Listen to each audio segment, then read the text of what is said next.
Hello. Hustle law study में आपका स्वागत है। आज की इस वीडियो में हम चर्चा करने जा रहे हैं मुस्लिम लॉ में हिजानत के बारे में, अभिरक्षा के बारे में, मुस्लिम विधि में, मोमडन लॉ में हिजानत के बारे में। ठीक से अभिरक्षा कहते हैं, अभिरक्षा के बारे में। अगर आप हमारे चैनल पर नए हैं तो मेरा चैनल नीचे रेड बटन दबाकर अभी सब्सक्राइब कर लें, बिल्कुल निःशुल्क है। मेरी इस वीडियो को लाइक करें, शेयर करें और कमेंट भी किया करें। देखिए, जो अवयस्क लड़के और लड़कियां, यानी जो नाबालिग लड़के लड़कियां होते हैं, उनके शरीर की संरक्षिता यानी उनकी देखभाल का अधिकार हिजानत कहलाता है। ये जो हिजानत शब्द है वो अरबी का शब्द है, अरबी का शब्द है हिजानत, जिसका अर्थ होता है बच्चों के भरण पोषण के लिए उसका संरक्षक। हिजानत एक अरबी शब्द है, ये अरबी शब्द है, ठीक है। और इसका अर्थ होता है बच्चों के, अरबी शब्द है, इसका अर्थ होता है बच्चों के भरण पोषण के लिए, बच्चों के भरण पोषण के लिए, भरण पोषण के लिए संरक्षक, उसका संरक्षक, उसका संरक्षक। ठीक। अब इसमें अलग अलग देखिए, माँ के लिए देखिए पहले, वैसे माँ के लिए भी है संरक्षक और पिता के लिए भी है। पिता को संरक्षता कब मिलती है, अभिरक्षा कब मिलती है, यानी हिजानत कब मिलती है। पहले माँ को देखिए। हनफी विधि में माँ के लिए हनफी विधि में, ठीक, सुन्नी में हनफी विधि जो होती है उसमें कहा गया है ये जो हिजानत है, जो अभिरक्षा है, अभिरक्षा का जो हक है माँ का, वो पुत्र का 7 वर्ष तक, पुत्र का 7 वर्ष तक, पुत्र का 7 वर्ष तक, और पुत्री का यौवन अवस्था तक, यौवन अवस्था तक। जब उसका यौवन अवस्था शुरू हो जाती है उसके बाद समाप्त हो जाता है माँ का। ठीक। अगर पुत्र है तो 7 वर्ष और पुत्री है तो यौवन अवस्था तक आयु की प्राप्त नहीं कर लेता, तब तक माँ का ही हिजानत रहती है, अभिरक्षा रहती है। अब शफ़ी और मलकी विधि में देखिए, शफ़ी व मलकी विधि में देखिए, क्योंकि संप्रदाय है ना मुस्लिम विधि में कई, तो इन दो संप्रदाय में क्या है, इसमें यह कहा गया है कि जो माँ होती है वो लड़की के विवाह तक, जब तक लड़की की शादी ना हो जाए, लड़की के विवाह तक, जब तक लड़की का विवाह ना हो जाए तब तक हिजानत माँ के पास रहती है। और लड़के के लिए जब तक शादी ना हो जाए तब तक, और बच्चे के पिता के द्वारा अगर तलाक भी दे दिया है, बच्चे के पिता के द्वारा अगर तलाक भी दे दिया गया है तब भी उसका अधिकार बना रहता है। यदि बच्चे के पिता ने माँ को तलाक दे दिया है और उसके बाद माँ किसी अन्य व्यक्ति से अगर विवाह कर लेती है तब उसका ये अधिकार समाप्त हो जाएगा, वो इस अधिकार से वंचित हो जाएगी। शादी नहीं करती है तो उसका अधिकार हिजानत का बना रहेगा। और लड़के के लिए 7 ही वर्ष है, ठीक है, 7 वर्ष वो कॉमन है, लेकिन लड़की के लिए थोड़ा सा अंतर है। अब पिता के लिए देखिए, पिता, ये तो माता के लिए था, अब पिता के लिए देखिए। पिता के लिए हिजानत क्या है, 7 वर्ष से अधिक आयु, भाई माँ 7 वर्ष तक 7 वर्ष से अधिक आयु के लड़के और अविवाहित परंतु वयस्कता प्राप्त लड़की के संरक्षक का अधिकारी पिता होता है। जिस लड़के की आयु, बच्चे की आयु 7 वर्ष है या उससे अधिक, और वो लड़की जो वयस्क हो चुकी है, यौवन अवस्था प्राप्त कर चुकी है लेकिन अविवाहित है, उसका हिजानत या अभिरक्षा उसके पिता के पास रहती है, संरक्षण पिता के पास रहता है। पिता के ना होने पर संरक्षण उसके संबंधी होते हैं उन्हें प्राप्त हो जाती है, संबंधियों को प्राप्त हो जाती है। यदि उनमें से कोई संबंधी नहीं है, भाई एक क्रम बना हुआ है, एक लिस्ट है, उस लिस्ट में होता है, अगर उसमें कोई नहीं है तो न्यायालय अवयस्क के शरीर का संरक्षक नियुक्त कर देती है, एक गार्जियन नियुक्त कर देती है। न्यायालय, कोर्ट, न्यायालय से यहाँ तात्पर्य जिला न्यायालय। पति अपनी अवयस्क पत्नी के संरक्षक का तब तक अधिकारी नहीं होता जब तक कि वयस्कता की आयु प्राप्त ना कर ले। ये बात थोड़ी समझ में नहीं आई होगी। ये कहना ये चाह रहा कि पति जो है, अगर उसकी पत्नी अवयस्क है तो फिर वो उसका संरक्षक नहीं होगा, ठीक, जब तक वो क्या, वयस्कता की आयु प्राप्त ना कर ले। जिस दिन वयस्कता की आयु प्राप्त कर लेगी, पति उसका संरक्षक माना जाएगा। पिता के विरुद्ध अवयस्क पत्नी की मां को उसके संरक्षक का अधिकार प्राप्त होता है। अब अधर्म संतान की बात देखिए, अधर्मज, ठीक है, तो पिता अधर्मज, ठीक, जिसे हम दूसरी भाषा में नाजायज़ भी कहते हैं। तो अगर अधर्मज जो संतान है, ठीक, अधर्मज संतान का संरक्षक कौन होगा? अधर्मज संतान विदिता किसी की संतान नहीं मानी जाती, ना माता की और ना पिता की, लेकिन 7 वर्ष की आयु तक माता की अभिरक्षा में छोड़ा जाता है, उसकी हिजानत में छोड़ा जाता है। उसके बाद इस निर्णय के लिए स्वतंत्र होती है कि वह किसके साथ रहेगी या दोनों किससे अलग रहेगी। वो संतान जो है वो अपने पिता के साथ रहेगी या माता के साथ, ये उस पर छोड़ दिया जाता है, लेकिन 7 वर्ष की आयु तक माँ के पास ही रहेगी, माँ के संरक्षण में है अधर्मज संतान। शिया विधि में इसका क्या प्रावधान है? जब लड़का 2 साल से कम का हो, 2 साल से 2 वर्ष से कम का हो और लड़की 7 वर्ष से कम की हो, तब माँ और उसके ना होने पर, मतलब अगर 2 साल का बच्चा है, 2 साल से छोटा यानी लड़का, और लड़की 7 वर्ष की है, तो उसके माँ के संरक्षण में रहेगा। और अगर माँ नहीं है तो पिता के संरक्षण में रहेंगे ये। और उसके ना होने पर, पिता के भी ना होने पर, पिता के संरक्षण में रहेंगे, यानी कि पिता के दादा के। और पिता के पिता ना होने पर तो ये अनिश्चित है, ये अधिकार किसको पहुंचेगा ये क्लियर नहीं है।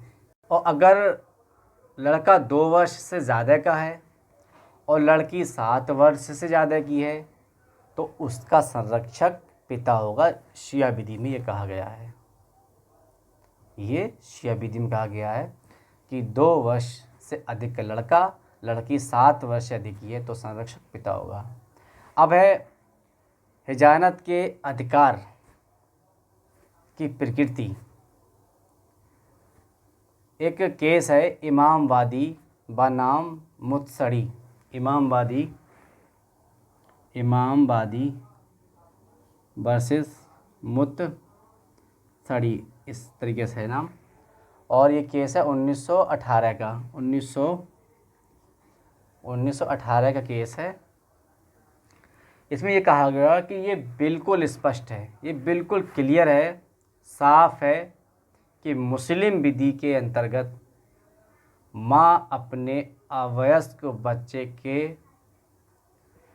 केवल शरीर के संरक्षण की बच्चे के लिंग के अनुसार एक निश्चित आयु तक हकदार होती है।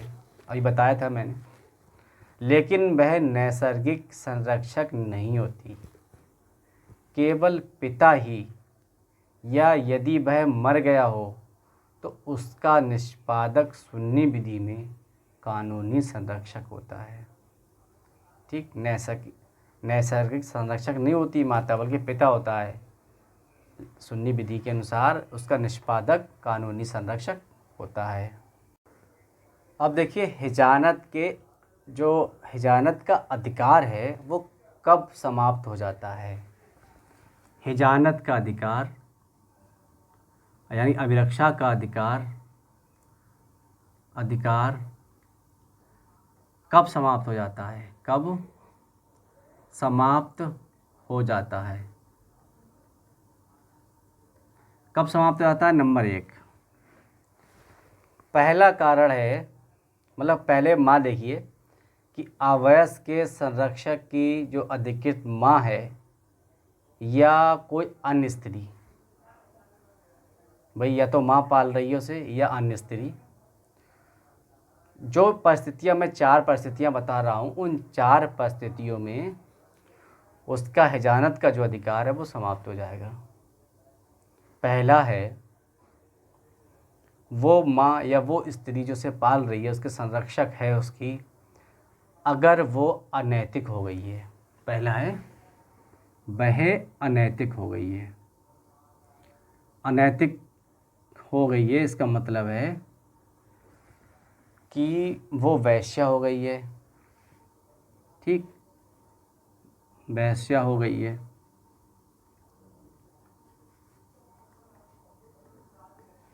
या उसने अनैतिक रूप से कोई अपराध किया है, कोई अनैतिक अपराध किया है,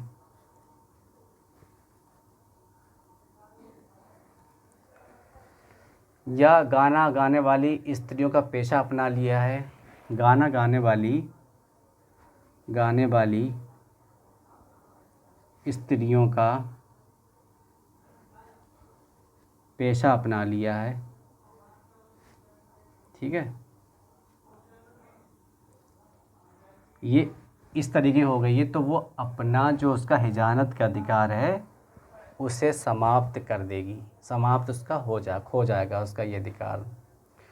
दूसरा है, अगर उसने किसी अजनबी या निषिद्ध व्यक्ति से विवाह कर लिया है। निषिद्ध या अजनबी से विवाह कर लिया है, मतलब जिससे विवाह नहीं कर सकती थी उससे विवाह कर लिया है। जिस रिश्ते से विवाह नहीं कर सकती उन रिश्तों से विवाह उसने कर लिया है, या किसी अजनबी से विवाह कर लिया है, तो उस स्थिति में भी उसका जो अभिरक्षा का अधिकार है वो समाप्त हो सकता है। विवाहिता अवयस्क के पिता से बहुत दूर रहने लगी है। विवाहिता अवयस्क के पिता से बहुत दूर रहने लगी है। ठीक, बहुत दूर चली गई है या रहने लगी है, तो उस स्थिति में भी। और चौथा है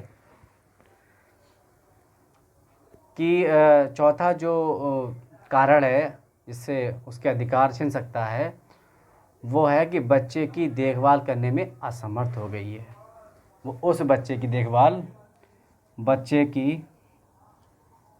देखभाल में असमर्थ हो गई है, या उपेक्षा भी करती है। ठीक है, उपेक्षा करती है। उपेक्षा मतलब लापरवाही करती है, सही से नहीं देखती है उसे। तो इन 4 कारणों में एक माँ अपने बच्चे की हिजानत के अधिकार को खो बैठेगी। अब देखिए, पिता कब अभिरक्षा को खो बैठेगा। 5 कारण हैं पिता। 5 कारण में अगर कोई भी एक कारण या एक से अधिक कारण अगर होता है तो जो हिजानत का अधिकार है वो खो बैठेगा। पिता कब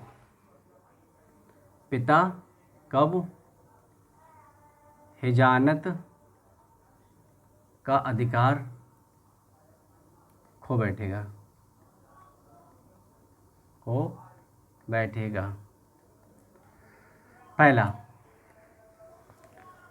पहला है कि अगर उसका चरित्र और आचरण अयोग्य हो गया हो। चरित्र व आचरण अयोग्य हो गया हो। आचरण अयोग्य हो गया हो मतलब वो उसका चरित्र गिर गया हो, वो गलत औरतों के साथ रहता हो, उसके गलत लोगों के साथ संबंध हो, वो सही रास्ते पर ना जाता हो, चोरियाँ आदि करता हो, मतलब आचरण से या चरित्र से खराब हो गया हो, तो ऐसी स्थिति में वो अपना ये अधिकार खो बैठेगा। शराब पीता हो, शराब पी के घर आता हो, बच्चे की माँ से लड़ता हो, तो ये जो हिजानत का अधिकार है वो समाप्त हो जाएगा। ठीक। शैक्षिक परिस्थितियों से अयोग होता हो।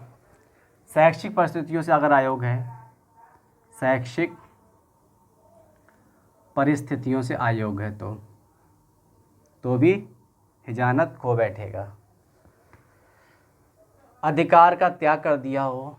अगर उसने अपने अधिकार को त्याग दिया हो, अधिकार को त्याग दिया हो मतलब वो जो अधिकार है उसका पालन का संरक्षण करने का, उस अधिकार को उसने त्याग दिया हो, खुद ही त्याग दिया हो, तो फिर हिजानत का जो अधिकार वो खो बैठेगा। ठीक, वो उसका समाप्त हो जाएगा, अपने आप ही समाप्त हो जाएगा। चौथा कारण है कि संरक्षता के विरुद्ध कोई करार कर लेता है। अगर वह जो संरक्षता उसे मिली है उस संरक्षता के विरुद्ध कोई करार कर लेता है, ठीक, कि मैं कभी भी बच्चों हिजानत में नहीं लूँगा, इस तरह कोई करार कर लेता है और बदले में कुछ ले लेता है, कोई भी करार कर लेता है किसी प्रकार का, तो फिर वो हिजानत का अधिकार खो बैठेगा, खो सकता है। न्यायालय के क्षेत्र अधिकार से बाहर चला गया है या विदेश जाने का उसका आशय हो। न्यायालय के क्षेत्र अधिकार से दूर हो, न्यायालय के क्षेत्राधिकार से दूर हो या विदेश जाने का आशय हो, विदेश जाने का आशय हो। विदेश जाने का अगर उसका आशय है, ठीक, विदेश जाने का उसका आशय, तो भी हिजानत के अधिकार को खो बैठेगा, खो सकता है। आज की इस वीडियो में मैंने चर्चा की हिजानत के बारे में, हिजानत यानी कि अभिरक्षा के बारे में। अब मिलते हैं अगले वीडियो में, तब तक के लिए बाय। जुड़े रहिए हसन लॉ स्टडी के साथ।